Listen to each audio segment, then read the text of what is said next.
আমাকে মদিনায় ওলামারা তারা আমাকে দাওয়াত দিলেন 3রা রমজান, আমাকে ইফতার মাহফিলে দাওয়াত দিলেন মদিনা শরীফের কিছু ওলামারা।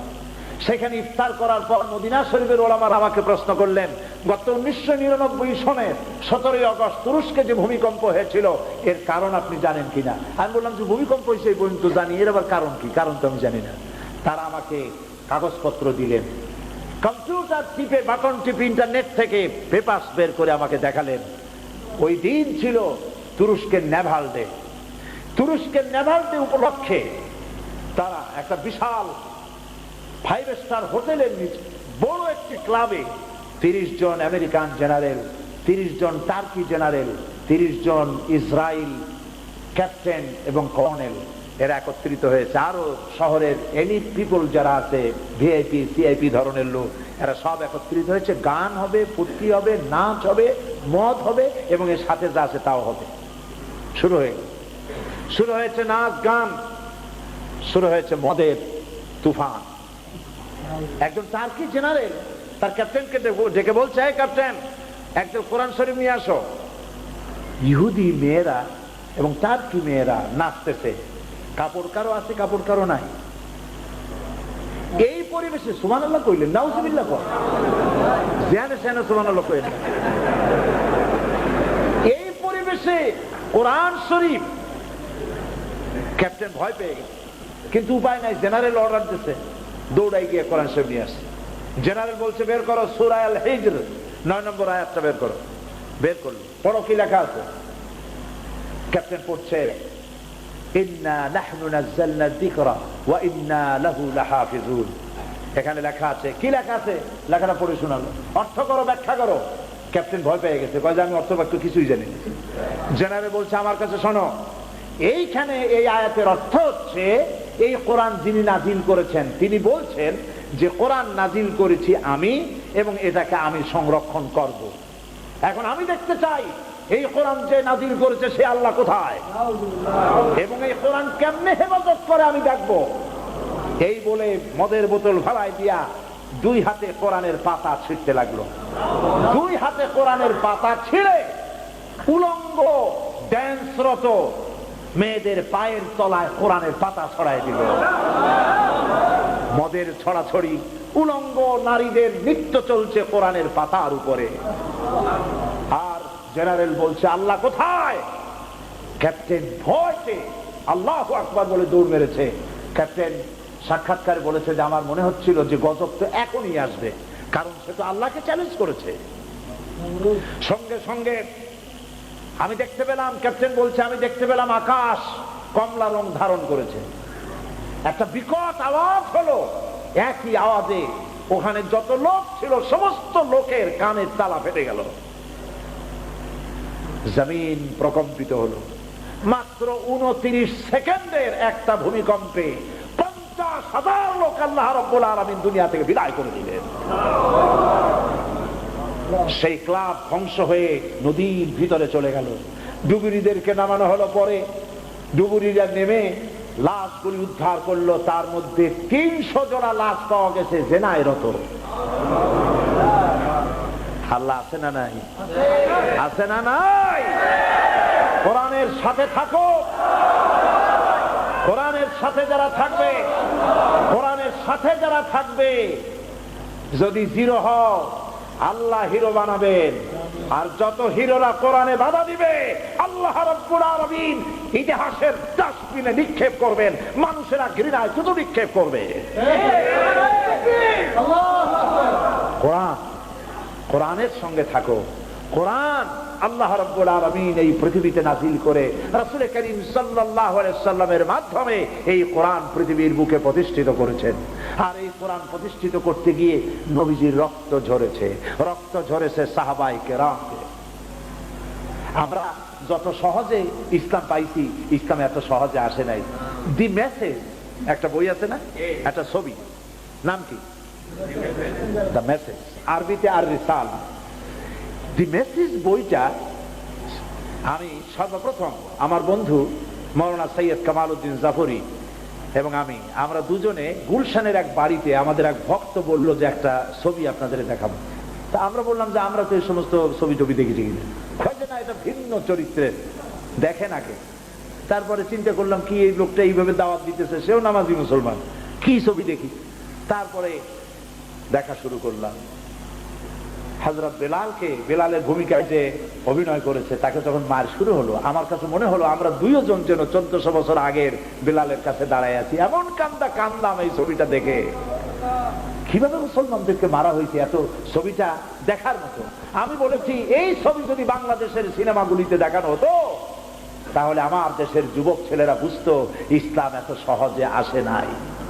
অনেক রক্তের সাগর পাড়ি দিয়ে ইসলাম এসেছে দুনিয়ায় শান্তি প্রতিষ্ঠার জন্য। বাধা তো চিরকাল ছিল, আজও আছে, কিয়ামত পর্যন্ত থাকবে। তবে এই বাধা কোনো হিসাবে গোনার জিনিস নয়। আল্লাহ পাক বলেছেন ইন্না কায়দাশ শায়তানে কানা দাঈফা, শয়তানের চক্রান্ত যতই বড় মনে হোক আসলে কিছুই না, একদম দুর্বল। কারণ মুসলমানদের সাথে কে আছে? আল্লাহ। জোরে বলেন আল্লাহ আছে মুসলমানদের সাথে, সুবহানাল্লাহ বিহামদিহি। সুতরাং এদের এই সমস্ত কারবার দিয়ে কিছুই হবে না। আমার বন্ধুগণ, আল্লাহর নবী মুহাম্মদ রাসূলুল্লাহ সাল্লাল্লাহু আলাইহি ওয়াসাল্লাম দ্বীন প্রতিষ্ঠা করেছিলেন কেন? মানুষের স্বভাব চরিত্রকে ভালো করার জন্য। আমরা ওয়াজ নসিহত করি কেন? মানুষের স্বভাব চরিত্র ভালো বানাবার জন্য। আর কোন অন্য কোন উদ্দেশ্য আছে বলে? আর কোন উদ্দেশ্য আছে? মানুষের স্বভাব চরিত্র ভালো হোক, আমাদের চরিত্র ভালো হোক, আমাদের স্বভাব ভালো হোক, পৃথিবীতে আমরা আবার রাজত্ব ফিরে পাবো, সারা দুনিয়া আবার মুসলমানদের পায়ে চুমো খাবে। যদি আপনারা আপনাদের ছেলে মেয়েগুলিকে মুসলমান না বানাইতে পারেন, বলবেন ওগুলো কি কাফের নাকি? না, আমি কাফের বলবো না, আমি বলবো না, তবে ইসলামের উপরে নাই। তাদেরকে যদি সত্যিকারের মুসলমান বানাতে পারেন তাহলে আপনার এই বিল্ডিং গুলি থাকবে। নইলে পরে স্পেনের অবস্থা দেখছেন, দেখেন নাই? স্পেনে কি আছে? স্পেনের সেই মসজিদ, বিশাল মসজিদ, 6 একর জমিনের উপরে মসজিদ মুসলমানরা বানাইছে। সুবহানাল্লাহ কবেন না? তাও কয় একর? 6 একর জমিনের উপরে মুসলমানেরা মসজিদ বানাইছে। সেই মসজিদের ভিতরে এখন 14টা গির্জা। মুসলমানদের মসজিদগুলি শরাবখানায় পরিণত হয়েছে।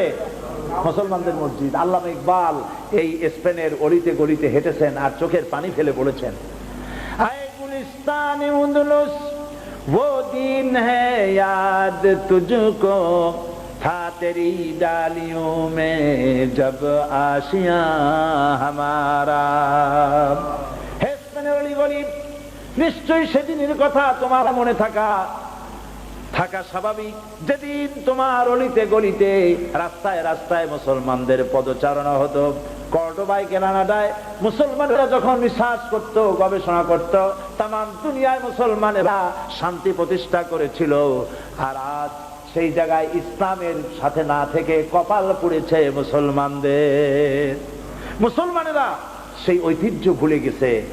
আল্লামা ইকবাল বলছেন, তুঝে বাতাও তকদীরে উমম ক্যা है, तुझे बताओ तकदीरे उमम क्या है, शमशीरो सेना अव्वल तौसो रुबाब आखिर।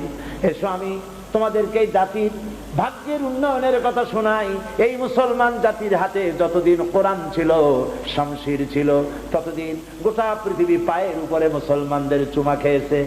আর কোরআন শমশিরের পরিবর্তে যখনই মুসলমানদের হাতে গান বাজনা এলো, সারেগামা পাদানিসা এলো, সারিন্দা এলো, গিটার এলো, তবলা এলো, তখন থেকে মুসলমানদের পতনের যুগ শুরু হয়ে গেল। আরে মুসলমান, সারা দুনিয়া শুধু মানুষ নয়, পশুও তোমার কথা শুনতো। সুবহানাল্লাহ বলবেন না? হযরতে সাদ বিন আবি ওয়াক্কাস রাদিয়াল্লাহু তাআলা আনহু 60,000 অশ্বরোহী সৈন্য নিয়ে টাইগ্রিস নদীর পার পর্যন্ত ইসলামকে চালু করে দরিয়ার পারে এসে দাঁড়িয়েছেন। তিনি জিজ্ঞেস করলেন, সাহাবীরা, ইসলাম কি এখানে থাকবে না নদীর উপরেও নিয়ে যাবা? সাহাবায়ে কেরাম বললেন, সেনাপতি, আপনি যা অর্ডার করবেন তাই আমরা করব। হযরতে সাহাবী বললেন, হযরত আবু ওয়াক্কাস বললেন, ও রাসূলের সাহাবীরা, সবাই আমার সঙ্গে ঝাঁপায় পড়ো নদীতে, আর আমার সাথে পড়ো। নাস্তাঈনু বিল্লাহি ওয়া নাতাওয়াক্কালু আলাইহি হাসবুনাল্লাহু নি'মাল ওয়াকিল নি'মাল মাওলা ওয়া নি'মান নাসীর। 60,000 সাহাবী ঘোড়া নিয়ে, উট নিয়ে দরিয়ার ভিতরে ঝাঁপায় পড়লেন। প্রচন্ড খরস্রোত, দারুণ কারেন্ট নদীতে। সেই স্রোতের ভিতর থেকে 60,000 সাহাবী পাড়ি দিয়া নদীর উপরে চলে গেলেন। অন্ধকার রাত্রে একজন সাহাবীও হারায় যান নাই। একটা উটও ডুবে গেল না, একটা ঘোড়াও ডুবে গেল না। তাদের একটা পান পাত্র যা দিয়া পানি খায়, একটা গ্লাসও তাদের হারায়া গেল না। বিশ্বকবি এই ঘটনা এভাবে বলেছেন, দस्तो दस्त है दरिया भी न छोड़े हमने, दस्तो दस्त है दरिया भी न छोड़े हमने, बहरे जुल्मत पे दौड़ा दिए घोड़े हमने। প্রান্তর তো প্রান্ত, খরস্রোতা নদীর উপরে আমরা মুসলমানেরা ঘোড়া দাবড়ায়া রাতের বেলায় আফ্রিকার ভূখণ্ডে ইসলামের পতাকা তুলেছি। আমরা সেই মুসলমান। আফ্রিকার ভূখণ্ডে এবার চলে গেছেন মুসলমান সাহাবী। আফ্রিকার সরকার তাদেরকে বলেছে, এদেরকে জঙ্গলের কাছে থাকতে দাও, যুদ্ধ করা লাগবে না, রাত্রে সিংহে বাঘে খাইয়ে শেষ করে ফেলা। ইতিহাস স্বর্ণাক্ষরে লেখা থাকবে কিয়ামত পর্যন্ত। হযরতে সাদ বলছেন, সাহাবীদের নির্দেশ করলেন, একটা মঞ্চ বানাও। একটা উঁচু মঞ্চ বানানো হলো। মঞ্চের উপরে দাঁড়ালেন হযরতে সাদ বিন আবি ওয়াক্কাস। জঙ্গলের দিকে তাকায় বললেন, ইয়া আইয়াতুহাল হাসারাত ওয়াস সিবা, নাহনু আসহাবু রাসূলুল্লাহ সাল্লাল্লাহু আলাইহি ওয়াসাল্লাম, ফারজিউ ফাইন্না নাযিলুন ফামান ওয়াজাদনা বাদাহু কাতালনাহু। ও জঙ্গলের হিংস্র প্রাণীরা, শোনো ভালো করে, আমরা আল্লাহ রাসূলের সাহাবী, আমরা দিন কায়েমের জন্য এসেছি। আমরা এখানে রাত্রি যাপন করব। সুতরাং আমাদের নিরাপত্তার কারণে এই এলাকায় যত হিংস্র প্রাণী আছো সবগুলি এখান থেকে সরে যাও। আমার এই ঘোষণার পরে যদি কোনো হিংস্র প্রাণী সামনে পেয়ে যাই, তরবারি দিয়া ফায়সালা করব। আফ্রিকার মানুষেরা চিন্তা করলো, পাগলেরা কয় কি, মানুষের কথা কি বাঘে শোনে? কয় কি? সকলের চক্ষু বিস্ফোরিত করে, সকলকে অবাক করে দেখা গেল ওই এলাকার সমস্ত বাঘেরা, বাঘের লাইনে বাঘ, সিংহের লাইনে সিংহ, সাপের লাইনে সাপ, যার যার আন্ডা বাচ্চা মুখে নিয়ে কান্দে করে লাইন দিয়া এই জায়গা ছেড়ে অন্যত্র চলে গেল। এমন যুগ ছিল, মুসলমানদের কথা পানিতে শুনেছে, গাছে শুনেছে, প্রাণী জগৎ শুনেছে। আজ আমাদের কথা আল্লাহ শুনতে নারাজ হয়ে যাচ্ছেন। আল্লাহ রাব্বুল আলামিনকে রাজি খুশি করবার জন্য, আল্লাহ রাব্বুল আলামিনকে রাজি খুশি করার জন্য যদি আমরা আবার আগায় আসতে পারি, রব্বুল আলামিন আবার আমাদেরকে এই পৃথিবীর বুকে মর্যাদার আসন দিয়ে দিবেন। সুবহানাল্লাহ। ওয়াদা কার? আল্লাহ পাকের ওয়াদা। আল্লাহ পাকের ওয়াদা। তোমরা মুসলমান হও। ولا تهنوا ولا تحزنوا وأنتم الأعلون إن كنتم মুমিনিন। কোনো ভয় নাই, কোনো চিন্তা নাই, যদি মুসলমান হও আমি আল্লাহ রাব্বুল আলামিন তোমাদেরকে অসংখ্য কাফেরের উপরে বিজয়ী করে দেব। মুসলমান হও, মদ ছাড়ো, জেনা ছাড়ো, জুয়া ছাড়ো, চুরি ছাড়ো, ডাকাতি ছাড়ো, ব্যভিচার ছাড়ো, সত্যিকারের মুসলমান হও। আমরা কি দায়িত্ব নেব আমাদের সন্তানদের? জোরে বলেন, দায়িত্ব নেব। আমরা প্রত্যেকে আমাদের মেয়ে এবং ছেলের জন্য দায়িত্ব নেই। কাউকে খারাপ হতে দেব না। যারা ড্রাগ এডিক্টেড হয়েছে তাদের সাথে আমার ছেলে মেয়েদের বন্ধুত্ব করতে দেব না। যারা ড্রাগ এডিক্টেড হয়েছে, যারা বোমাবাজি করে, রাস্তায় রাস্তায় শাউটিং করে, চিল্লায়, মারামারি করে, ওই সব ছেলেদের মেয়েদের থেকে আমাদের ছেলে মেয়েদেরকে হেফাজত করব। এ দায়িত্ব কি নেবেন?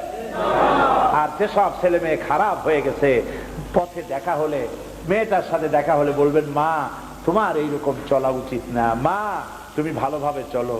ছেলেকে দেখবেন বাবা ভালো হয়ে চলো, সকলকে উপদেশ দিয়ে ভালোর পথে ডাকবেন, কল্যাণের পথে ডাকবেন, আল্লাহর পথে ডাকবেন। রাজি আছেন কি সবাই? এই জামিন ইসলামিক ফোরাম ইউরোপ বিরাট খেদমত করতেছে, আলহামদুলিল্লাহ। জোরে কন্যা আলহামদুলিল্লাহ। সবাই মিলে চেষ্টা করে ইউরোপ ইসলামিক ফোরামকে গালাগালি দেওয়ার জন্য। কত গালাগালি দেয়, গালাগালি দিতে থাকো। আপনারা এসে দেখেন ইসলামিক ফোরামের ছেলেগুলি দেখেন, নেতাদের দেখেন, ওয়াইমের ছেলেবেলেগুলি দেখেন, তাদের দর্শে কোরআন দর্শে হাদিস আপনার ছেলেকে শুনান। আমি আপনাদেরকে অনুরোধ করব, ওয়াইম, মুসলিমা আর ইসলামিক ফোরাম যুক্তরাজ্যে আল্লাহ রহমত, আল্লাহর নিয়ামত। জোরে বলেন আলহামদুলিল্লাহ। এর সঙ্গে সম্পর্ক গড়ে তুলুন, মহব্বত করে তুলুন, সন্তানকে মানুষ করুন, সন্তানকে ভালো বানান।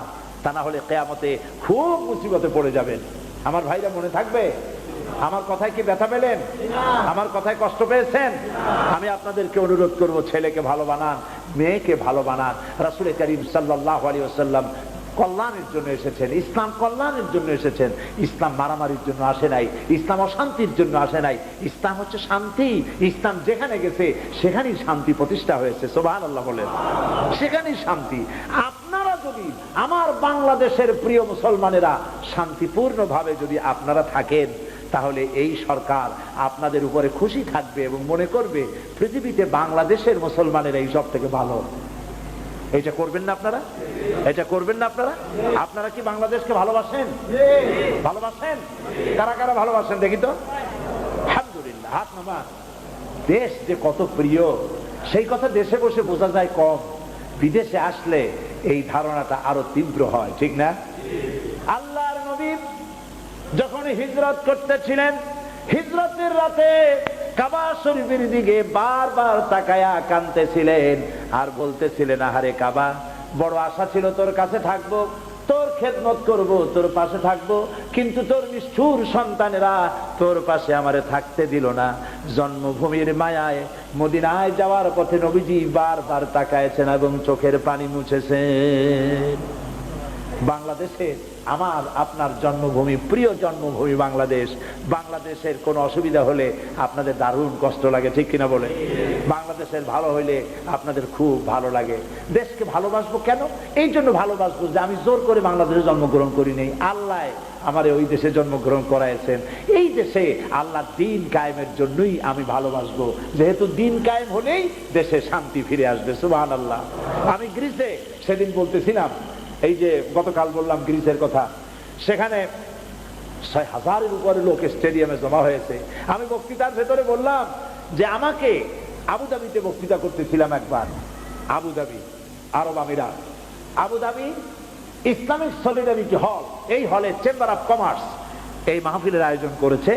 পাকিস্তান, বাংলাদেশ, ইন্ডিয়া, আরব কমিউনিটি, 4টা কমিউনিটির লোকেরা মাহফিলের আয়োজন করেছে, আমাকে চিফ গেস্ট করেছে। আমাকে তারা